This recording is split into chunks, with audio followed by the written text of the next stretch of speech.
ब्राह्मणों की सेवा करो, ब्राह्मणों का आशीर्वाद प्राप्त कर लो, आगे हम सब देख लेंगे। असुरों ने ब्राह्मणों की सेवा करी, ब्राह्मण खुश हो गए। एक अमोघ रथ दैत्यों के राजा बलि को सौंप दिया। दानवेंद्र बलि ने रथ पर आरूढ़ होकर के देवताओं पर हमला किया। देवगुरु बृहस्पति जी दिव्य दृष्टि से देख कर समझ गए। देवताओं से बोले अब तुम्हारी भागने में ही भलाई है, क्योंकि इस समय ब्राह्मणों की तपस्या का कवच पहन के बलि आ रहा है, संसार में कोई हरा नहीं सकता इसे आज। तो देवता भाग खड़े हो गए और स्वर्ग पर हमला करके बलि ने अपने अधिकार में स्वर्ग को ले लिया। शुक्राचार्य जी बोले राजा तो बन गए, परंतु बहुमत सिद्ध और कर लो तो परमानेंट हो जाओगे। वो कैसे होगा? बोले 100 यज्ञ करने वाला ही शतक्रतु के पद पर बैठता है, इंद्र वही बनता है। तो ठीक है गुरुदेव कराओ। तो शुक्राचार्य जी के आचार्यत्व में बड़े बड़े यज्ञ होने लगे। उधर देव माता अदिति दुखी, मेरे बच्चे भटकते फिर रहे हैं, क्या करूं? फलस्वरूप कश्यप जी ने उपाय बताया। फाल्गुन श्यामले पक्षे द्वादशां पयोव्रत। फाल्गुन शुक्ल में 12 दिन तक दूध पी करके व्रत किया जाता है, इसका नाम है पयोव्रत। इससे तुम्हारा मनोरथ सिद्ध होगा। मां अदिति ने पयोव्रत का पालन किया, प्रभु प्रसन्न हो गए, दर्शन दिए और बोले मां मैं स्वयं तुम्हारा पुत्र बन के आ रहा हूं। और समय आया भादों के महीने में शुक्ल पक्ष की द्वादशी में मध्याह्न 12 बजे भगवान अदिति मां के पुत्र बटुक वामन रूप में प्रकट हो गए। बोल वामन भगवान की जय। तम बटुम वामनम दृष्ट्वा मोदमाना महर्षय। महात्मा खुश हो गए वामन भगवान का बटुक रूप देख करके। धूमधाम से जनेऊ संस्कार किया। पृथ्वी ने पादुका भेंट करी, ऋषियों ने आसन भेंट किया, आकाश ने छत्र भेंट किया, ब्रह्मा जी ने कमंडलू भेंट किया। जो कुछ मिला वामन भगवान को ब्रह्मचारी रूप में, वो गुरु जी को सौंप दिया। गुरु जी ने कहा बटुक जी इतने से काम नहीं चलेगा, हमें तुम तीनों लोगों की संपत्ति बलि से मांग करके ला करके दो। जो आज्ञा गुरुदेव। वामन भगवान गुरु आज्ञा धारण करके खटपट करते खड़ाऊं चटकाते पहुंच गए बलि के द्वार। जो बलि ने दूर से देखा एकदम प्रभावित हो गया, उठ के खड़ा हुआ, ब्राह्मणों के साथ आगे बढ़ के स्वागत किया। स्वागतम ते नमस्तुभ्यम ब्रह्मन किम करवामते। ब्रह्मचारी जी आपका स्वागत है, मैं आपकी क्या सेवा कर सकता हूं? भगवान बोले ब्रह्मचारी जी हम तुम्हारा नाम सुन करके, भगवान ने कहा बट महाराज बलि हम तुम्हारा बहुत नाम सुन के आए, चाहिए कुछ नहीं, केवल मिलना था सो मिल लिए। बलि ने कहा क्षमा करें महाराज, ब्राह्मण का बेटा बिना मतलब के तो किसी के यहां नहीं जाता।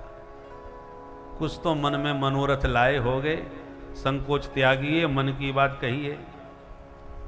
भगवान बोले भाई मान गए तुम्हें, हम समझ गए तुम बिना दिए हमें छोड़ोगे नहीं, तो तुम्हारा मान रखने के लिए चलो मांग ही लेते हैं, क्योंकि आज तक हमने किसी से कुछ मांगा नहीं।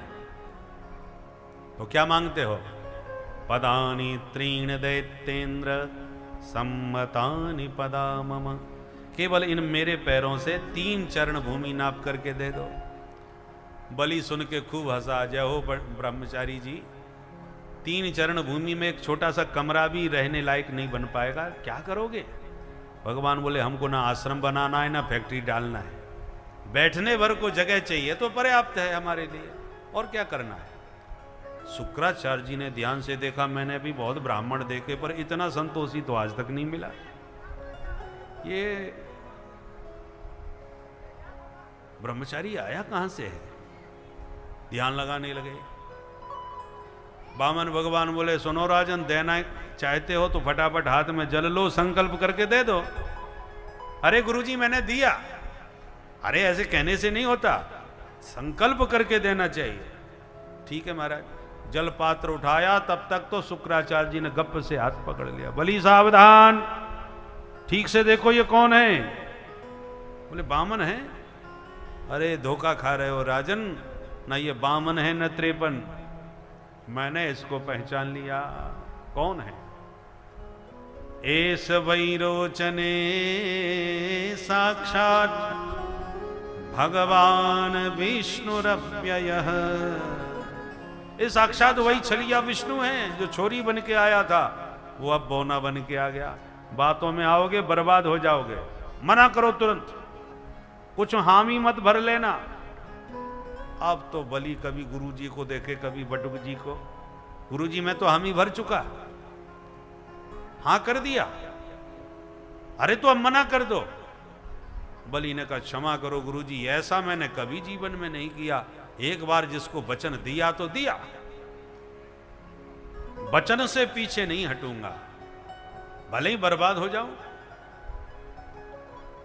जिसकी बात में दम नहीं, वो व्यक्ति ही क्या है। सोचिए जरा, दैत्यों के राजा बोल रहे हैं कि मैं वचन से पीछे नहीं हटूंगा। आज एक जमाना हम लोगों के रहते रहते हमने देखा, लोग वचन के लिए सब कुछ करने के लिए तैयार होते थे कि हमारी बात बिगड़नी नहीं चाहिए, चाहे कितना भी खर्चा हो जाए, जो लग जाए, पर बात खराब ना हो। बात के इतने धनी होते थे। आज बात की तो बात छोड़ दो, लिख करके भी कोई दे दे तो गारंटी ना समझना जो लिख के दिया है वो पूरा करेगा।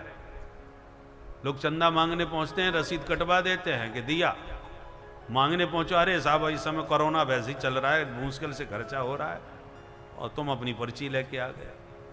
माने पर्ची कटवाने के बाद में भी कोई मिल जाए, धन मिल जाएगा, गारंटी ना समझना। हमने तो ऐसे यजमान देखे हैं जो दक्षिणा भी संकल्प करके और जैसी आराम कर जाते हैं। बोलो राधे राधे। बड़े बड़े विचित्र लोग हैं महाराज। एक महात्मा तो ऐसे हैं, नाम नहीं लेंगे, बहुत प्रसिद्ध हैं।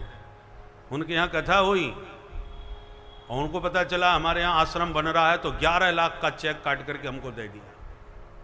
और पूरी पब्लिक में जय जयकार, तालियां पिट गई। महाराज, अरे महाराज जी ने 11 लाख रुपए महाराज जी के आश्रम में भेंट करी। हम भी बड़े खुश भाई। और जब घर पहुंचे तो महाराज जी ने फोन करके कहा, सुनो महाराज जी, वो आप चेक लगाइए मत, हम नगद भिजवा रहे हैं। आश्रम बन गया, उद्घाटन हो गया, सब कुछ हो गया, नगद अभी तक आ रहे हैं। बोलो राधे राधे। चेक हमने अभी भी सुरक्षित रखा है मड़वा करके। कैसे ऐसे महात्मा लोग भी होते हैं बताइए। तो कहने का मतलब यह है कि दुनिया बड़ी विचित्र है। बात की तो कौन कहे, लिखने पर भी कोई उस पर टिका रहेगा, कोई भरोसा नहीं। तो बलि ने स्पष्ट कह दिया, नहीं असत्यात् परो अधर्म। असत्य के बराबर कोई महापाप नहीं होता। महाराज गुरुदेव, आपने सत्य का उपदेश हमेशा दिया और आज झूठ बोलने को कह रहे हो कि मैं बात से पीछे हट जाऊं, मना कर दूं। देखिए गुरुदेव, आप कह रहे हो कि ये विष्णु हैं। यदि ये वामन हुआ तो 3 चरण भूमि लगे चलता बनेगा, और यदि ये विष्णु है तो इससे बड़ा सौभाग्य क्या होगा कि सारा संसार जिस जगन्नाथ से हाथ पसारता है, वो जगदीश आज मेरे सामने हाथ पसार रहा है। मैं उसको भी देने का सौभाग्य प्राप्त कर रहा हूं। इसलिए दोनों हाथों में लड्डू हैं, चाहे वामन हो चाहे वो विष्णु हो। अब गुरुजी गर्मी खा गए।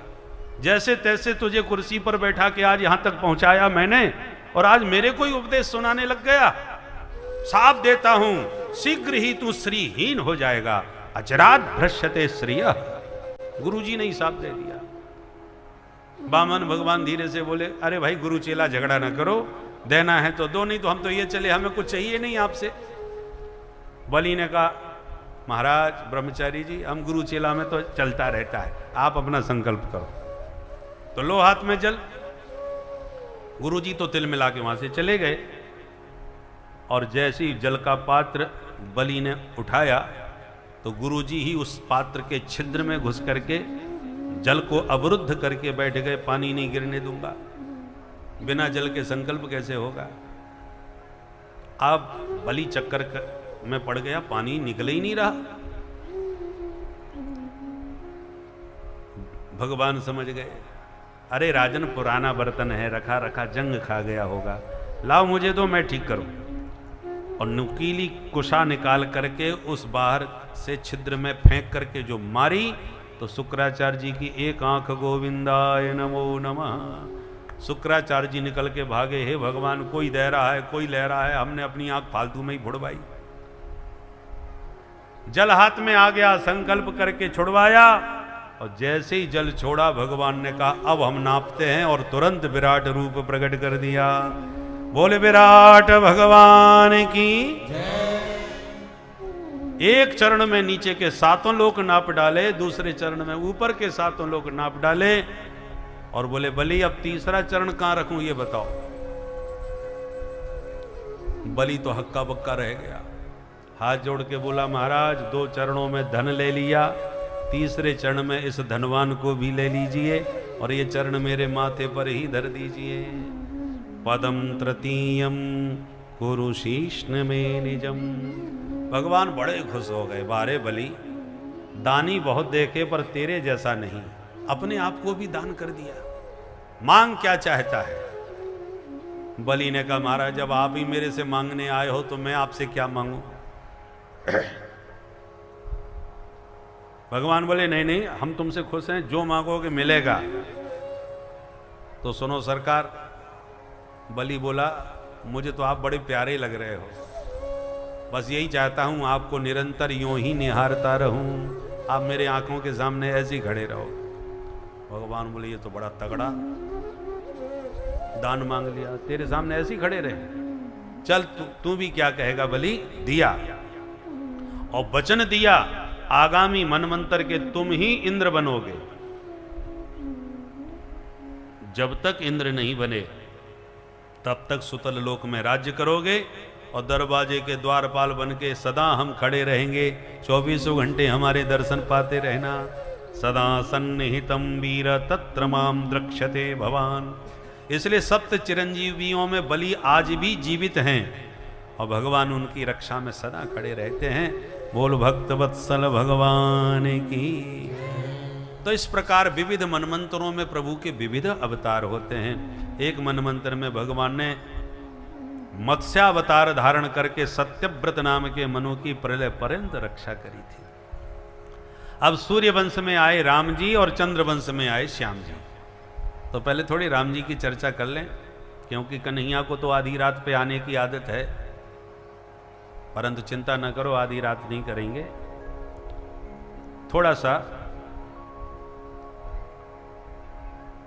आज कथा में विलंब हो जाएगा, परंतु अब ज़्यादा समय आप परेशान मत होना कि बहुत रात ना हो जाए।